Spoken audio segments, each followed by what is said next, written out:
Hello dear friends, and welcome back to my channel. I'm really pleased that you're back to see me again. If you're new to my channel, this is Jen and I am a tarot nerd, a tarot geek, whatever you want to call it. I adore tarot. I love the history of tarot. I have a collection of beautiful decks. I like to use my cards for meditation, for what they call path working, and I do readings for myself. I find tarot is a very useful tool for self-examination. And occasionally, my close friends and family, I explore the tarot with them also, and we have a good time with it. So today, I'm really happy. I just received this deck that's new to me. It's a Fournier deck. I don't have any other decks by this company, Fournier. I believe they're located in Spain. And this deck caught my eye. I saw a quick flip through of it and it was very intriguing and I really wanted to get it and dive into it. The main reason I was interested is because it deviates from Rider-Waite-Smith meanings, and I find that to be a nice change of pace. So this is the Tarot de Luz by, I hope I'm saying this gentleman's name right, Aitor Saraiba. He's a Spanish artist. He has a website. I'll put a link in the description box below. And the one thing that, isn't this a beautiful box? The one thing that I really am regretful about is that he has not yet put out the companion book to this deck. And the art is so unusual and different. I really, really wanted to read his thoughts on why he chose the elements that he used in the cards. And, just a little bit of his thoughts on the tarot and why he chose the images he did. So hopefully, I believe the book, he is writing a book that will accompany this deck, but it won't be out until 2023. So sometime next year. So let's get in a little bit closer. I want you to have a good chance to have a good look at the cards.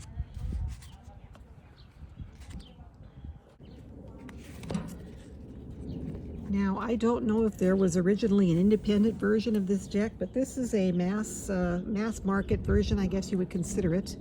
And I was able to purchase this on Amazon. So the deck does come with a little white book. It's in several languages.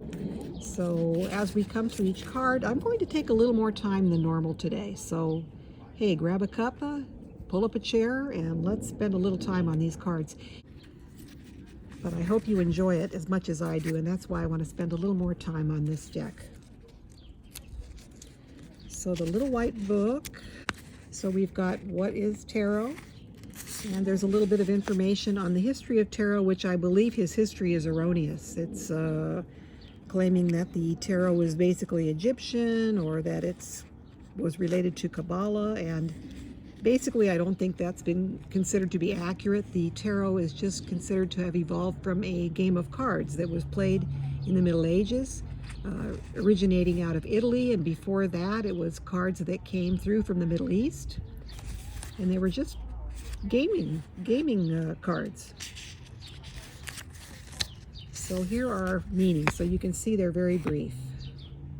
So I think we'll have a chance to kind of go through the meanings as we look at the cards, and it won't take us too long. First off, I'd like to say I love the artwork in this deck. It's very quirky. It's modernistic, but yet not overly abstract.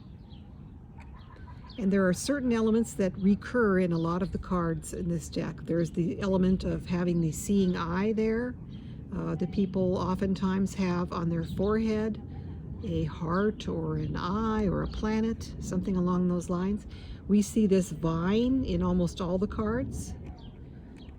Now we're going to take a closer look at the cards here. I'm having to redo this on another take because I had difficulty with my video from yesterday. So I hope I can remember all the items I wanted to talk to you about when going through the cards. But let's look at the card backs first. Here we've got this lovely pattern. This is a recurring theme in this deck, the Ouroboros, or the snake eating its tail. We've got these vines through many of the cards. And I will be very anxious and happy to see the book that's being produced and hopefully out this year, by Aitor Soraiba. I hope I'm saying his name properly. The Spanish artist whose work we are looking at today. So I'm going to move the box aside. We'll read a little bit from the guidebook so that you can understand the meanings as put forth by the creator of the deck. Now, I have read through the guidebook, and I find that most of the meanings of the cards are pretty true to the Rider-Waite-Smith interpretations of the cards. So while it doesn't always, in my opinion, it doesn't always jive with the pictures that I see in the deck, so this is a deck that I could more read intuitively. Here we have the Fool. Now, a lot of these cards share several recurring symbols, and one of those that's recurring in quite a few of the cards is this all-seeing eye. We've got this vine, a twisting vine through many of the images.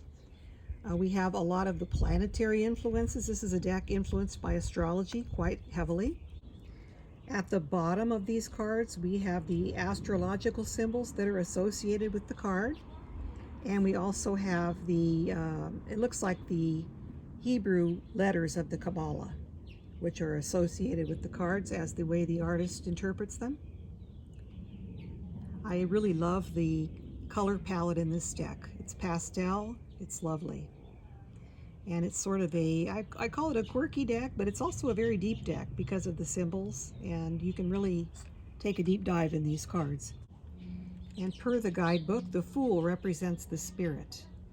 Folly, mania, extravagance, delirium, frenzy, insecurity, frivolity, passion, and enthusiasm.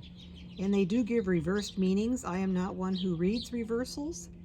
I tend to see the meanings in the cards depending on how they fall and relate to the other cards in a reading and depending on the question that's in hand. But the reversed position meanings are given here, so you can take them or do with them what you like. And the reversed meanings are negligence, absence, bad decision, indecision, and apathy. The Magician. We've got Sun and Moon. He's got the tools on the table. He's got the seeing eye under the table. I love his cone of power hat. I'm presuming that's more a cone of power rather than a dunce cap.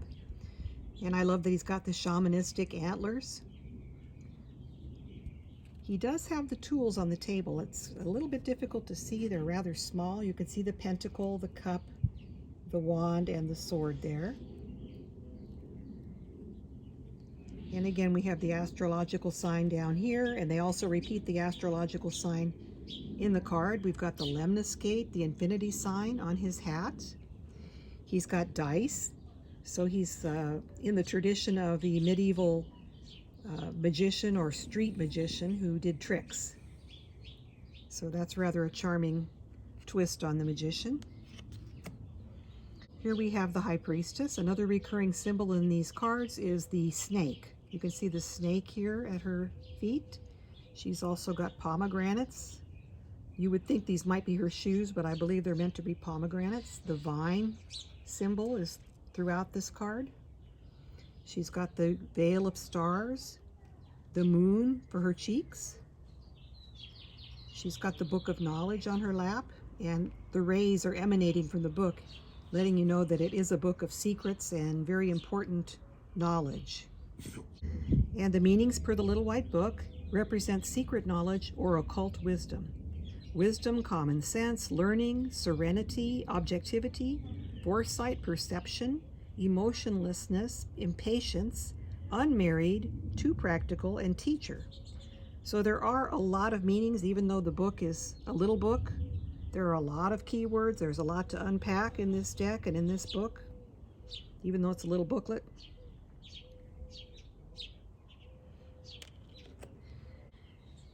The Empress represents fertility as a result from intuition. So I love the stars surrounding her veiled head.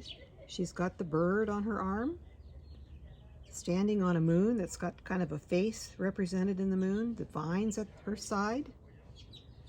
And the Empress represents fertility as a result from intuition. Feminine progress, action, fertility, material wealth, mother, sister, wife, marriage, children, feminine influence, wealth, punishment, profusion, capable of motivating others, a leader, a businesswoman, level-headed, practical, decisive, and intuitive.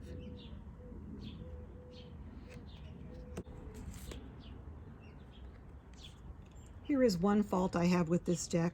All the other cards that we've seen so far have been representative of people or individuals, as is typical in a traditional tarot deck. But there are a couple of cards that don't have the person represented. They just have the symbols. And this is one of those cards, the Emperor. We see the goat, and the ram is symbolic of the Emperor. And then behind we see that eagle again. I'm presuming it's an eagle. We see the sun. We see the sign of the Emperor, which is, I believe, Jupiter. And the meanings for this card, per the White Book, represent self-control through intelligence, worldly power, accomplishment, confidence, wealth, stability, authority, indomitable spirit, father, brother, husband, male influence, direct pressure, communication, conviction, strength, attainment of goals, and in reverse could be discord, conflict, hostility, impatience, sterility, and frustrations. I love this Hierophant. Quite the handsome dude there. He's got the blessing sign with this hand. He's got a branch in the other hand. More of a shamanistic figure than the traditional Hierophant, which is represented by some sort of a bishop on a up on a lofty place from which he's relating to the flock. So I really like this Hierophant. He represents conformism and orthodoxy, ceremonies, humilities, kindness, inspiration, alliance, servitude, inactivity, lack of conviction, timidity, over-reserve, captivity to one's own ideas, a person to whom one has recourse, ritualism, indulgence. And reverse can be overkindness, susceptibility, impotence, vulnerability, unorthodoxy, renunciation, and frailty. Great Hierophant. Here's a beautiful Lovers. I really like this card. That vine encircling the two lovers is beautiful. Represents the balance between two forces, is the meaning per the book.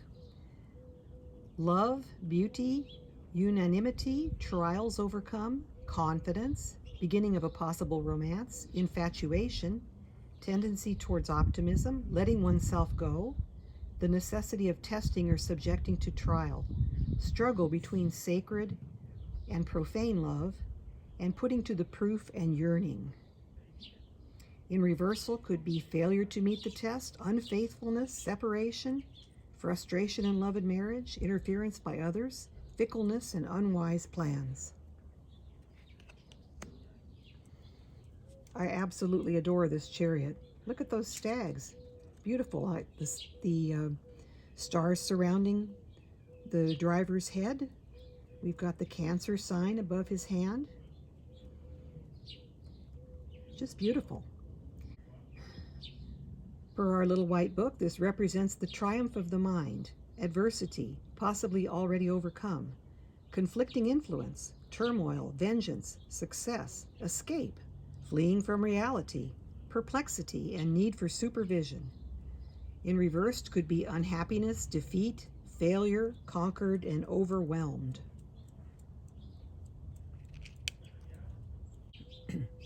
A lovely Justice card with all the elements. Now this deck places Justice at 8, which is the traditional way to order the cards before the advent of the Rider-Waite-Smith system. So I'm fine with that. So Justice represents proper balance. Justice, harmony, equity, virtue, honor, virginity, just reward, good intentions, well-meaning actions, advice, self-satisfaction. And in reverse could be vacillation, false accusations, fanatism, severity in judgment and abuse. And I would dare say this could represent legal issues as well, or the idea of karma. There are a lot of different interpretations you can give the cards. The Hermit. Now this is another card where I wish they would have had the figure of the Hermit here, actually, the person to represent the Hermit. But we do have that symbol of the Hermit, which is the lamp. And the lamp is being lit by the sun. It's got the vine entwining it, the rays emanating from it. It's very pretty.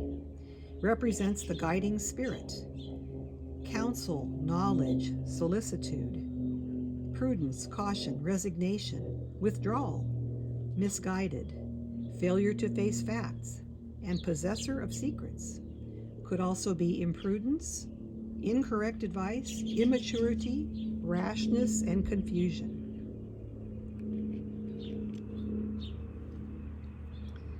The Wheel of Fortune. This card makes me smile because the artist chose to use monkeys for the occupants on the wheel there. And I know that monkeys are a popular tourist attraction in the Gibraltar Strait, so it's very precious. And per the guidebook, this represents the spirit facing the fate, destiny, fortune, outcome, felicity, godsend, special gain or unusual loss, result, conclusion, inevitability. Or it could be failure, broken sequence, interruption, or inconsistency due to unexpected events. Here we have strength at 11. Represents the eternal spirit, able to overcome all obstacles. I really like this strength card. I like that she's got the heart as a central theme, emanating from her center of her being. She's got the beautiful floral crown. She's got the lemniscate on her forehead, the moon in the sky.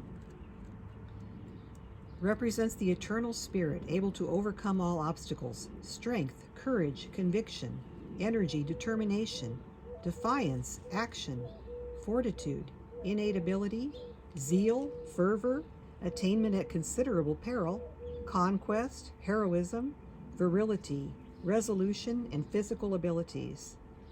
Can also be weakness, pettiness, sickness, tyranny, lack of faith, and impotency. The Hanged Man represents the spirit of renunciation and sacrifice. And there we see the snake going up this one wand here that's holding up the bar across here. We see another snake that's holding the man by his ankle. His shirt buttons are signs of the zodiac. He's got a dagger nearby here. He could reach that pretty easily and cut himself free if he wanted to. And look at these sort of mountains holding the pillars up there. Looks like they actually have faces. Very quirky and whimsical.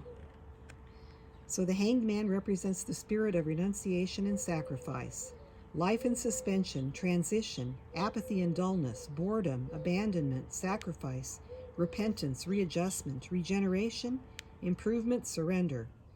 Or could be lack of sacrifice, failure to give of oneself, preoccupation with the ego, false prophecy, and useless sacrifice. Here is death in this deck. You'll notice the scythe is on the ground.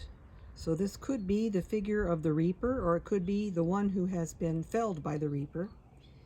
And per the white book, this represents the spirit in transformation.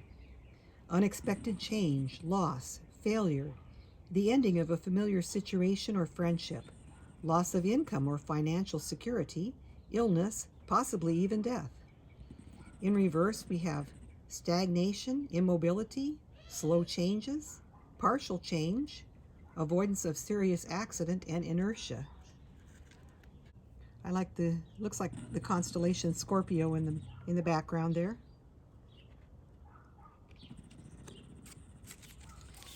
And I love this Temperance, this little angel. He's got the, a lot of Temperance cards, you'll see the melding of two different elements. This simply looks like water going between the hands here. This represents self-control of the mind, moderation, patience, accommodation, harmony, management, compatibility, fusion, good influence, consolidation, mother image, father image, worldly image, exuding confidence and complacity, or a fortunate omen. In reversed, it could be discord, conflict, hostility, impatience, sterility, and frustrations. And a very unusual devil. He does not have anyone captive underneath him. His heels are bound to each other. Represents the subordinated mind. Subordination, decay, bondage, malevolence, weird experience, a seeming inability to realize one's goals, violence, shock, fatality, selfishment, temptation to evil, self-destruction, or lack of principles. In reversed could be release from bondage, respite, recognition of one's needs by another person, overcoming insurmountable handicaps. A lot to think about. This is also quite a different tower card because you see there's no lightning strike, there's no fire.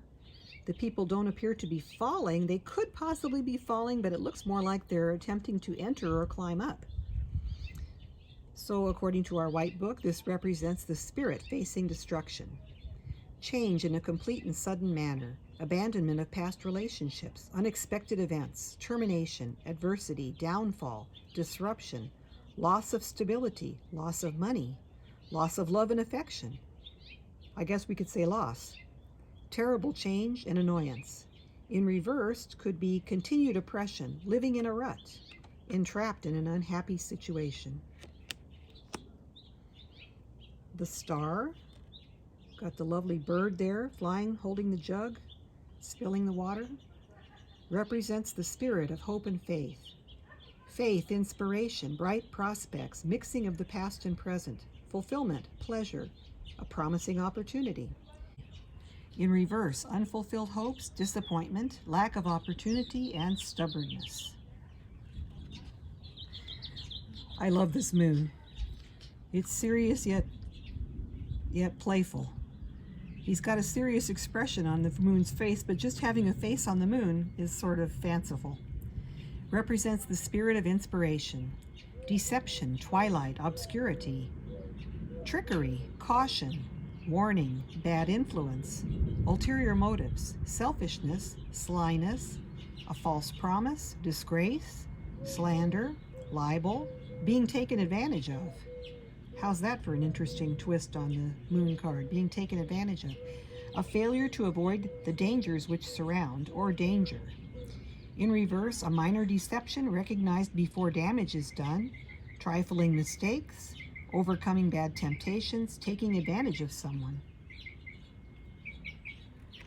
And how about that sun? How about that? That is just boom. And then we've got the little plant sprouting up underneath on the ground there. Represents peace of mind, satisfaction, accomplishment, contentment, success, favorable relationship, love, joy, devotion, unselfish sentiment, engagement, favorable omen, a good friend, high spirit, warmth, sincerity, achievement in the arts. In reverse, unhappiness, loneliness, canceled plans, clouded future, lack of friendship.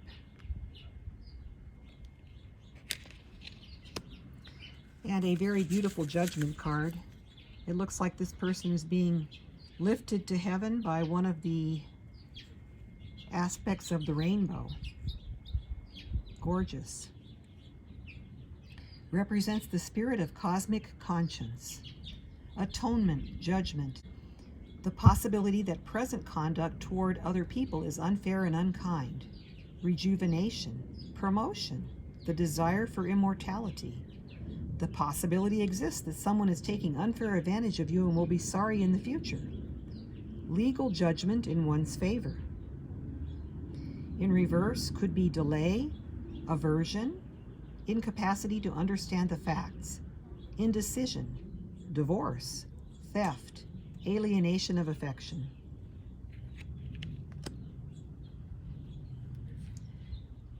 And a very typical world card. This is very typical of the Middle Age and even the Rider-Waite-Smith world card.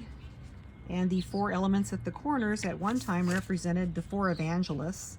And then after the mystery societies and mystery schools began to tinker with the tarot, they began to represent, rather than the four evangelists, four elements or four animals that represented each element. And to me, it's never clicked because I'm not astrologically minded. So this is more related to astrology. The lion is supposed to represent Leo in astrology and also fire. Okay, I'm good with that. The bull is supposed to represent Taurus and the earth. That rings true. This is supposed to be man. And I'm not sure if that's an angel wing or a man's hand. I'm not quite sure what that is. But man is traditionally up in this corner, and he's to represent Aquarius. And Aquarius is supposed to represent air. So to me, man and air could go together. Man has the capacity for superior thought and rationality and reason and logic, whereas other animals do not. Communication, we have speech. And then this fourth element is an eagle, and that's supposedly to represent Scorpio and water. And so to me, birds and water just don't go together. So I have a little difficulty with this card, no matter what the deck. But this is a pretty typical representation. We've got the Ouroboros here, and the dancing lady, and she's holding the vine piece there. According to the guidebook, we have this represents the spirit that left behind the material world. Attainment, completion, perfection, ultimate change, the end result of all efforts, success, assurance, synthesis, accomplishment, capability, the rewards that come from hard work, the path of liberation, and eternal life. In reverse, could be imperfection, failure to complete the task one starts, lack of vision, failure, and disappointment. So I was sort of disappointed, a deck that's got different images for everything else. I would have thought they might have had a different representation for the world card, but that's pretty typical. And here's an absolutely wonderful card, this Ace of Swords. Look, there is a man's head, and the tip of the sword is at his at the zenith of the head, representing thought, knowledge, communication, insight. I love this card. I hope you can see this head. There's the ear, his eye, nose, and mouth. Per the guidebook, this represents great determination, initiative, force, activity, excessiveness, triumph, power, fertility, prosperity, love, deep emotional feeling, championship, and conquest. Can also be debacle, tyranny, disaster, obstacle, infertility, and hindrance. Really a wonderful card. Love that. The Two of Swords. Balanced force, harmony, firmness, offsetting factors, stalemate, affection, and concord. In reverse, falsehood, misrepresentation, treachery, false friends, lies, and dishonor. And this sort of has, for me, the feel of a Hermit card. She's got kind of a lamp there in her hand with the rays emanating from it. I really like that card. It's beautiful. And here's a great Three of Swords. Instead of three swords through a heart, we've got a unicorn. With the three swords at the bottom, we've got volcanoes behind, indicating turmoil.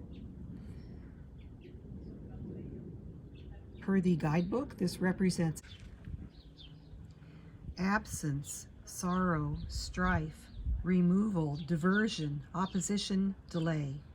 And in reverse could be distraction, error, incompatibility, separation, loss, alienation. So the meanings hold true to Rider-Waite. So if you've learned to read with Rider-Waite and you can remember in your mind without those same pictures, you'll do fine with this deck. Four of Swords, respite, rest, repose, replenishment, solitude, exile, and retreat. Activity, precaution, economy, desire to recover what is lost, and prudence. Check out this Five of Swords. This is really cool. And the meaning per the book is conquest, defeat, degradation, revocation, infamy, and adversaries. I love those swords through the skull. All the plethora of tears coming down his face. He's got the snake for his eyebrows. Really interesting. In reverse is uncertain outlook, weakness, possible misfortune befalling a friend, seduction, and burial. The Six of Swords, another really cool card. Travel, voyage, route, attempt through difficulties. Expedient manner and success. In reverse, a desperate situation, unwanted proposal, confession, declaration. Seven of Swords, new plans, wishes, efforts, perseverance, attempt, and fantasy. In reverse, arguments, quarrels, uncertain counsel or advice, slander. Look, we've got that snake and the sunshine right in the middle of his belly. Would be interesting to read the guidebook when it comes out and see what that's meant to represent.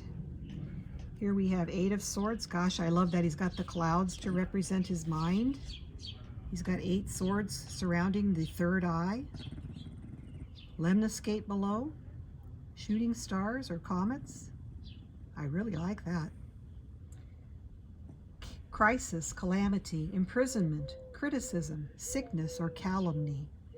And in reverse, treachery in the past, difficulty, depressed state of mind, disquiet, fatality. The Nine of Swords, misery, quarrel, unhappiness, anxiety over a loved one, despair. In reverse is doubt, slanderous gossip, shame, scruple, and reasonable fear. And I love this 10 of Swords. We've got 5 swords made into a pentacle in each corner for our 10 swords. The owl representing knowledge and wisdom. He's got the key. Wonderful. But here's a case where the meanings in the book don't seem to jive with the card image for me.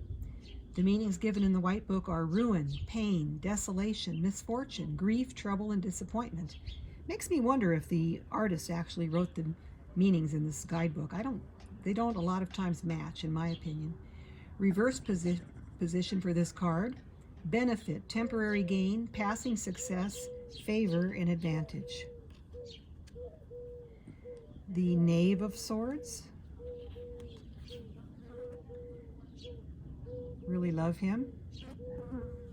Love the shooting stars in this suit. Penetration, vigilance, agility, a discreet person, and active youth. In reverse, revealed as an imposter, unforeseen. Illness is also possible. Powerlessness in the face of stronger forces. The Knight of Swords. Again, the shooting star. We've got the bird, the symbol for air on the bird. Love that. The moon behind.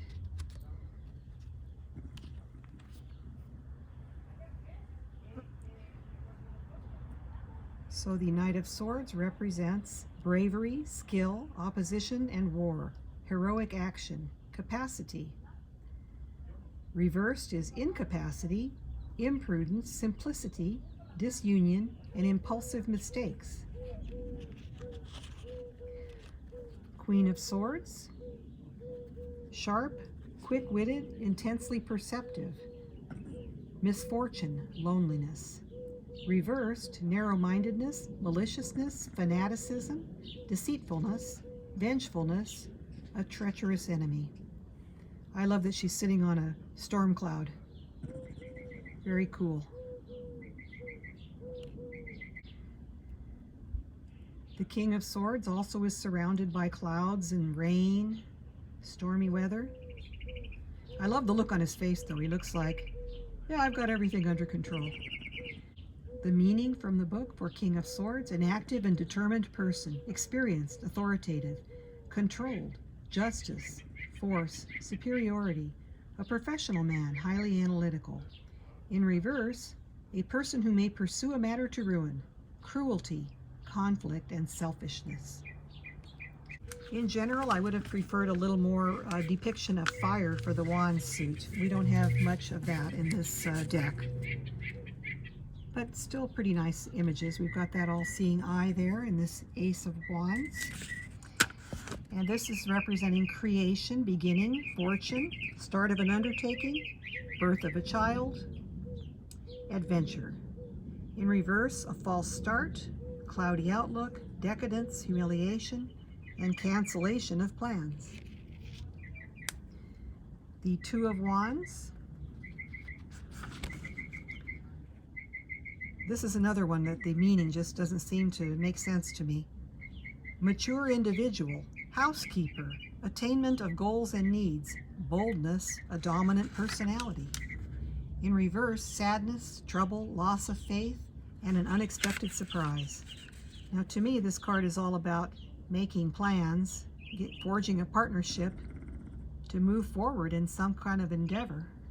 But I don't get that feel from the stated meanings in the little white book. Here we have a very nice Three of Wands. I like that flower is sort of growing out of the hand, and the two little tufts of fire there, producing some fruit. So I love this Three of Wands. Practical knowledge, strength, enterprise, trade, and compromise. Assistance with an ulterior motive, treachery, and cessation of adversity. A pretty simple Four of Wands. We've got the Ouroboros, the Lemniscate, Four Wands. So not too much going on there. Romance, society, harmony, prosperity, peace, the fruit of labor. And in reverse, unfulfilled romance, insecurity, tarnished beauty, incomplete happiness. Five of Wands, unsatisfied desires, struggle, labor, dispute, and obstacles. In reverse, trickery, contradictions, complexity, a caution against indecision. Got our friend the snake in that card. He does not look benevolent. He looks pretty threatening. I guess we do have a little bit of this element of fire in the cards here. I love this Six of Wands. Check this out. He's got the sun, planets, stars, moon, and they're all connected to his third eye. And then he's rooted to the ground. We've got this plant growing up there. I really, really like that card. Triumph, good news, advancement, expectation, desires realized. In reverse, indefinite delay, fear, disloyalty, superficial benefit.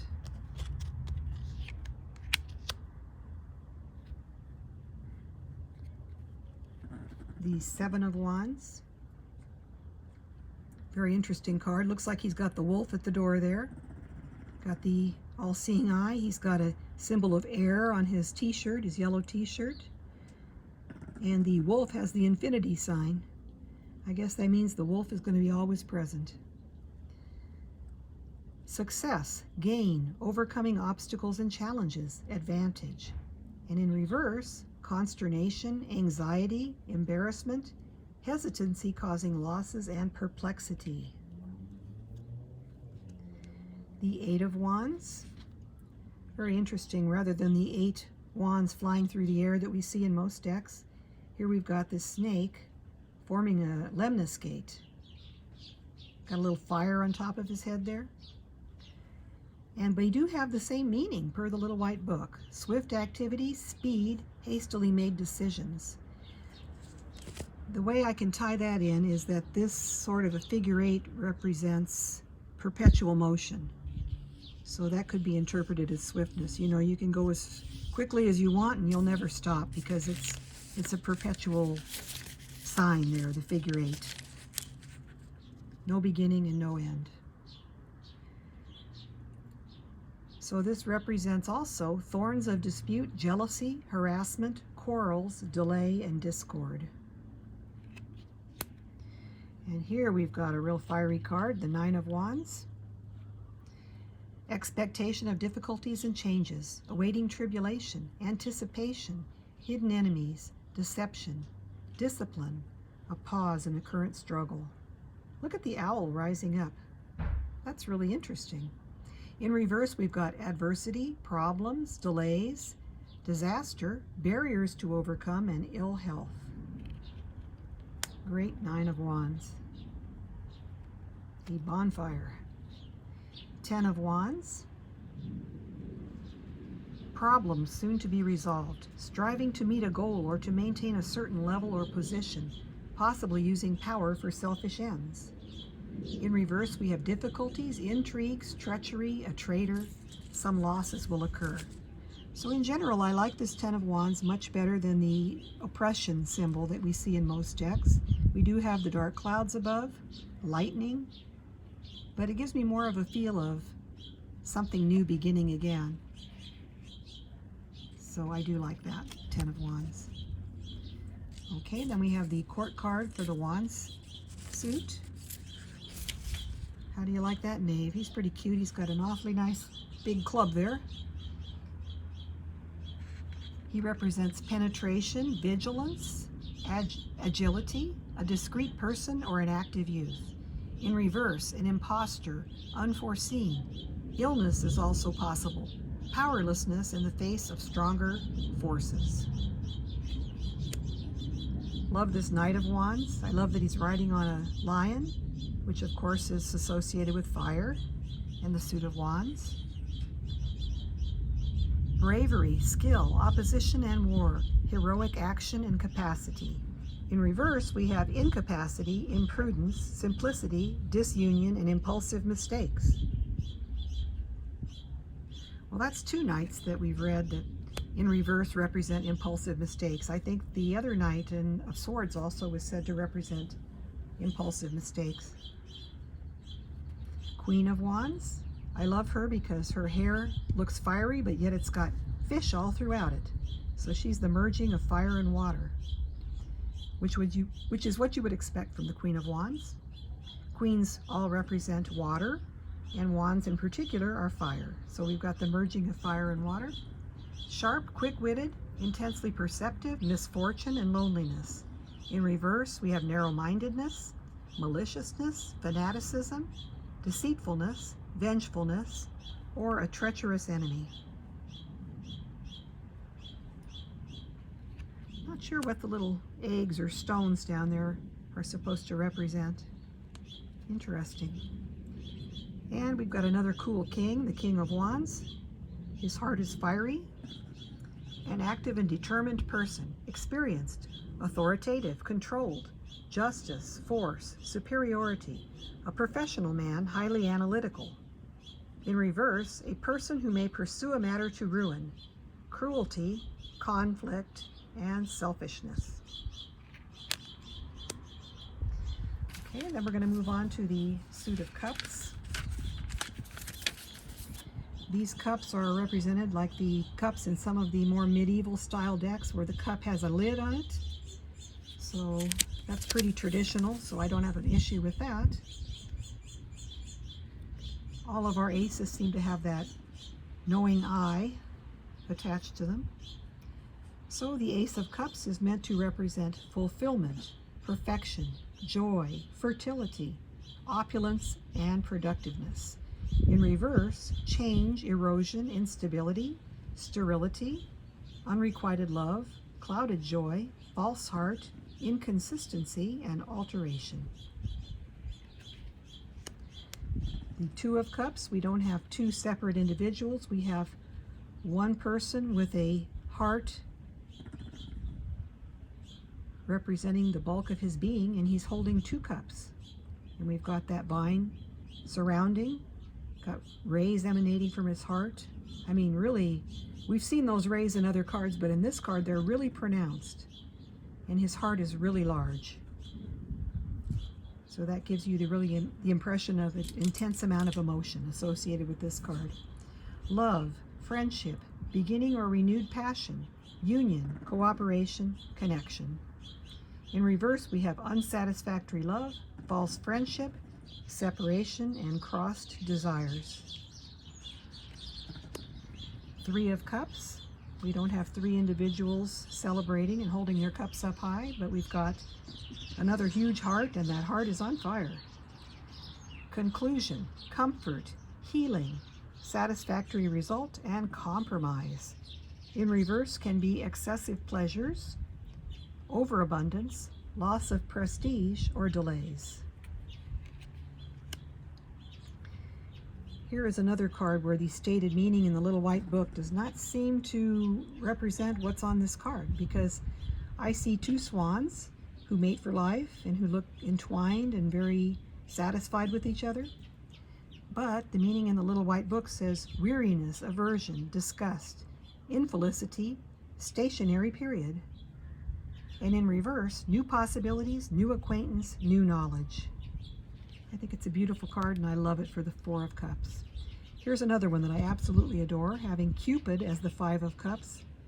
Of course, we know that fives represent change and instability, and once Cupid shoots the arrow from his bow, things are not going to be the same, depending on where it lands.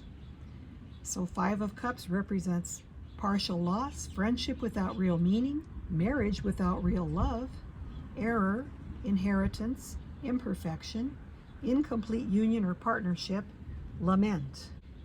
And in reverse, we have hopeful outlook, alliance, affinity, return of an old friend, and reunion. Six of Cups. Isn't that sweet? We've got union, as is typical with sixes. They represent harmony and union. Memories, past influences, nostalgia, longing, childhood past. In reverse, the future, plans that may fail, that which will shortly arrive. So it could be past or future. Interesting way to look at that card. The Seven of Cups, which is traditionally looked at as, seven different choices, seven different ways to go. The little white book meaning for the card is fantasy, foolish whims, daydreams, and illusory success. In reverse, we have desire, determination, strong willpower, a goal nearly attained, intelligent choice, resolution, desire, and will. The Eight of Cups, where normally in Rider-Waite you'll see someone walking away from the situation. All the eights kind of represent a great accomplishment or the end of work or some sort of a cycle that has been completed in the way of accomplishment to me. So when I see Eight of Cups and see someone walking away, it means they've accomplished what they've meant to in this relationship, and it's time to move somewhere else now, to move along to a new heart venture. According to our white book, the Eight of Cups represents discontinuance of effort, shyness, modesty, and abandoned success. In reverse, we have happiness, effort continued until full success is attained, gaiety, and feasting. And the Nine of Cups, kind of a different card here. Looks like there's a wand at the bottom of the card. We've got the cups stacked up, all the vines growing. Looks like a little moth almost. So Nine of Cups represents success, advantage, well-being, good health, victory, and material attainment. And reversed is mistakes, material loss, imperfections, misplaced truth, false freedom, opposition, differences, and dispute. I don't know why this would represent material loss when cups are not about material goods at all. Well, I guess there are different interpretations, as many different interpretations as there are card readers. And even then, some of the interpretations change depending on the layout and the question asked and how your intuition brings something to your mind at that particular point in time. So there's, nothing means the same thing twice. Here we have the Ten of Cups. Home, happiness, cheerfulness, pleasure, peace, love, honor, esteem, and virtue. Love that it's sort of got the fiery element in addition to the cups, which is water. In reverse, we have loss of friendship, unhappiness, family quarrel, pettiness, rage, and combat. The Knave of Cups. Reflective and resolute, studious, loyal, willing to offer services and efforts toward a specific goal. In reverse, we have inclination, deviation, susceptibility, seduction, and a flatterer. And I like how it looks like the Cupid arrow went straight to his heart after a couple of misses. Kind of interesting. We've got the dove rising up. So hopefully he's accepted that guidance from above.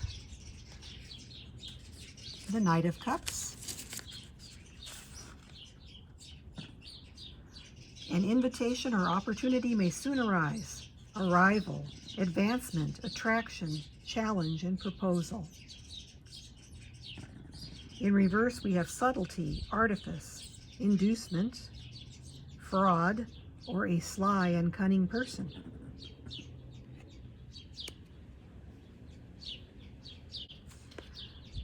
This is a very interesting Queen of Cups. Of course, queens are representing water, and the Suit of Cups also represents water. So this is a double water element card, and she is really underwater.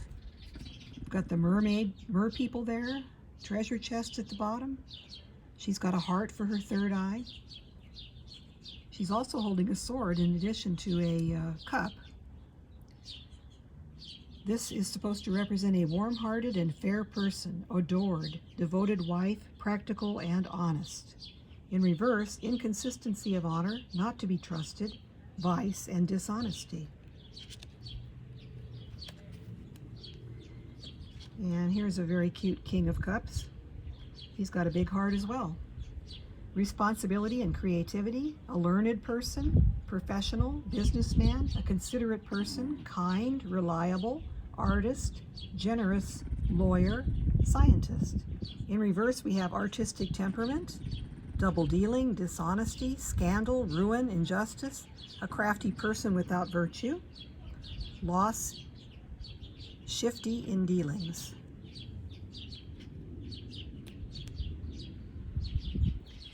And then moving on to our final suit, the Pentacles.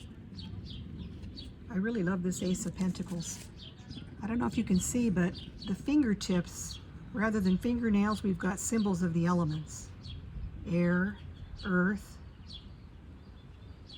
fire, and this must be water over here. I can't really see it. It's kind of dark, but I like that. And then again, we've got that all-seeing eye that we see in all the aces. So the meaning per the little white book: perfection, attainment, prosperity, felicity, bliss, gold, and great wealth. In reverse, we have prosperity without happiness, corruption by money, greed, fool's gold. The Two of Pentacles. We don't see the juggler, but we do have the lemniscate and the Two Pentacles. And this egg, I don't know why the egg figure was chosen to be on this Two of Pentacles card. Again, we'll be happy to see the book when it eventually comes out this year and get an idea. This is meant to represent difficulty in launching new projects, difficult situation arising, new troubles, worry, concern, preoccupation. See, I do not read twos that way. To me, twos are harmonious. In reverse, we have literary ability in handling matters, enforced gaiety, and letter. And Two of Pentacles is sort of you're setting out on your journey, on your new endeavor. You've got a partner maybe. You're gathering your resources, but I don't see it as difficulty in launching your projects, but I guess it could be. Three of Pentacles, I love this. The long and winding road up the hill, and we've got the little flower at the top. Mastery, perfection, artistic ability, dignity, renown, and power. In reverse, we have mediocrity, money problems, preoccupation, and lower quality. A very beautiful Four of Pentacles. I love this. And it's said to represent loss of material wealth, hoarder, usurer, skinflint, or miser. Very typical Rider-Waite meaning for that card. In reverse, we've got setbacks in material holdings, obstacles, suspense and delay, and spendthrift.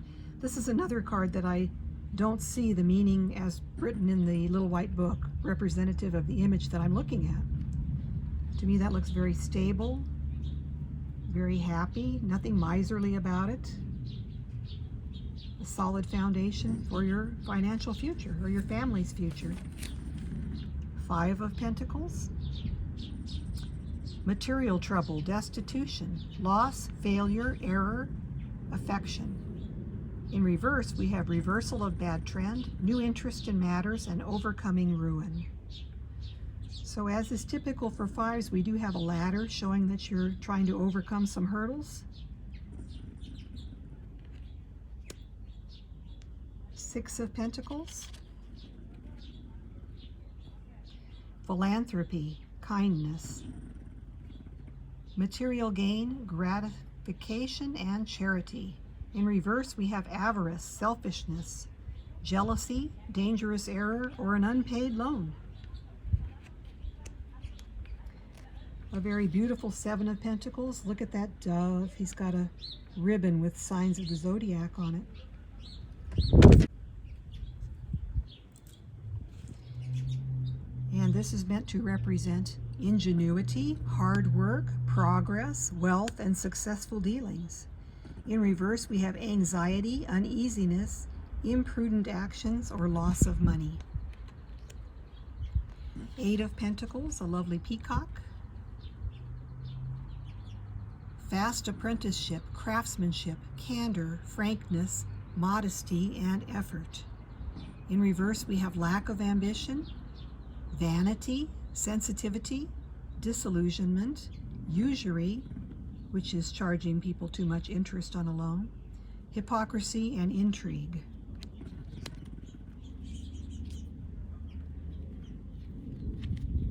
So a little different than the normal meaning for Eight of Pentacles, where you see a craftsman that's really at the top of his field. Nine of Pentacles, I love this card. Look how beautiful that is. It's like you've attained the world. We've got the world in a cup. We've got a ship, islands, palm trees in the sun. We've got trees at the outside edge, the sky above, the depths of the ocean below. Really, really lovely. And this is meant to represent accomplishment, discernment, foresight, safety, prudence, and material well-being. In reverse, threat of safety, roguery, dissipation, danger, storms, bad faith, possible loss of a valued friendship or a treasured possession. I love this Ten of Pentacles. It's the new cycle beginning, the new growth out of the 10 Pentacles. I really, really love that, 10 of Pentacles.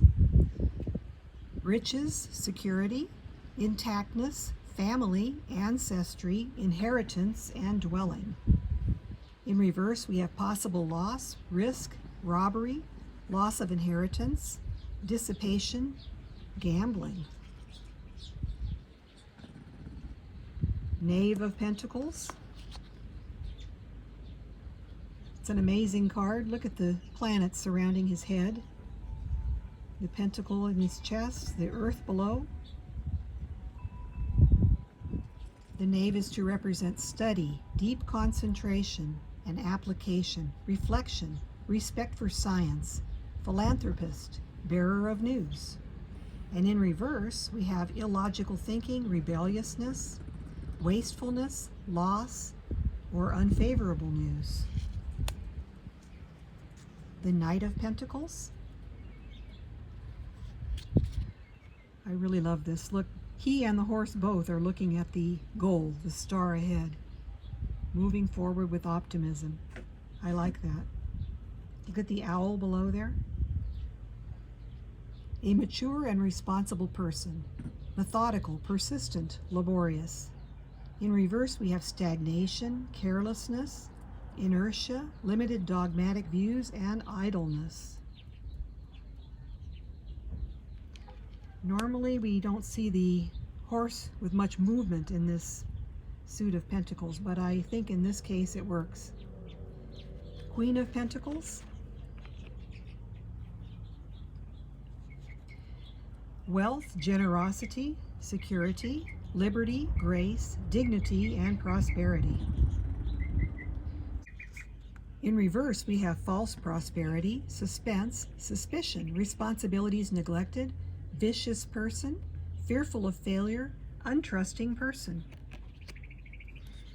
And then last but not least here, pulling up the rear, we've got the King of Pentacles. I love the kings in this deck. They're all wonderfully done. Look at the oxen or cows behind him on either shoulder. The two all-seeing eyes.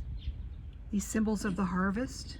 Corn, grapes, fruit, the green vines. It's a great card. I love it. A person of character and intelligence, mathematical ability, a loyal friend, reliable in marriage, successful businessman, wise investments, an experienced and successful leader. In reverse, we have corruption, avarice, unfaithfulness, an old and vicious man, peril, and threat. So there we have all the cards in this beautiful deck. I wanted you to get a good look at each and every one of them, get a little bit of my thoughts on them. The deck is just about the right size for me. It fits nicely in my hand. I don't like cards that are too big. And the artwork in this card lends itself to a smaller size in the hand. The cardstock is substantial. It's fairly easy to shuffle. I've worked with it a few times already. And the cards are a little on the stiff side. I've never had another deck by Fournier, so I don't know how their cardstock normally is. But this is, see, it's a little bit of that